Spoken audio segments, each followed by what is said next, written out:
I like to come from behind. I think coming from behind is easier. You can use your hands to help support her chin and her face because she's going to want to turn her head a little bit away from it. Sure. Maybe at first you guys can do it together and one just helps her hands because she may want to get them up there.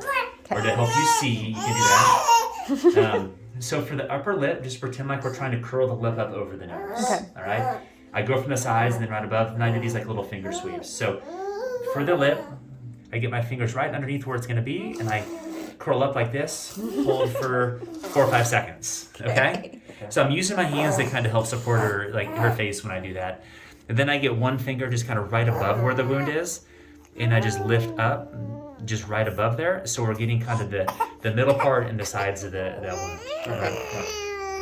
Then I get my finger inside the cheek, and just do these like little finger sweeps, like pushing out, kind of like massaging the muscle there, and then just pushing up.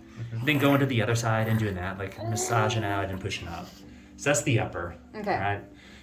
And if you have questions, reach out. We can guide you there. You can take a picture. Does this look normal? Like, we'll help you with that. For the tongue, again, get the hands to help support. The more the mouth is open, the easier it's going to be. So you can use your fingers to help support the chin. And at this age, when they're drooly, you may want to wipe it off so you can get support. It's okay. Yeah. And then the fingers are going to sneak in under the tongue, and you're going to be pushing under the tongue, down and back. So it's like you're taking the floor of the mouth and pushing down. Okay. So if the wound's like this, we're pushing down below it like that. Then I'm going to get above it and scoop up. So right above where the wound is, I'm going to get a finger and lift the tongue and scoop it up like this. Try to get and scoop it up. This is where the gloves can come in handy to try to help with that. So I always say you're going to do the best you can. Under the tongue can be hard. It can be hard to see. Are you doing it the right? Is it the right amount of pressure? Yeah. Just do it how you think's the best. Okay.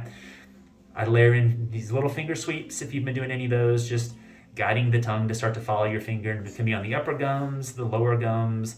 Just training the tongue to start to move side to side and help with any movement's going to help. Okay. Lastly, this exercise is called tongue to spot.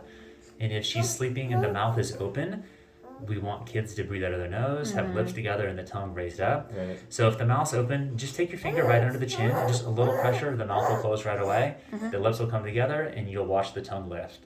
So we're training the tongue to lift up, just kind of strengthening the tongue to lift. So that's just kind of as needed when Just you as see your needed. mouth open. Exactly. If it's open while she's sleeping, when she's awake, it's not as much of an issue, but at least at this age, when she's sleeping, if it's open, just close it. Sometimes the lips may be apart, but the tongue's lifted up, and you can look. So we just want the tongue to be up with the lips together. Okay. Okay? And that's it. All right. Okay.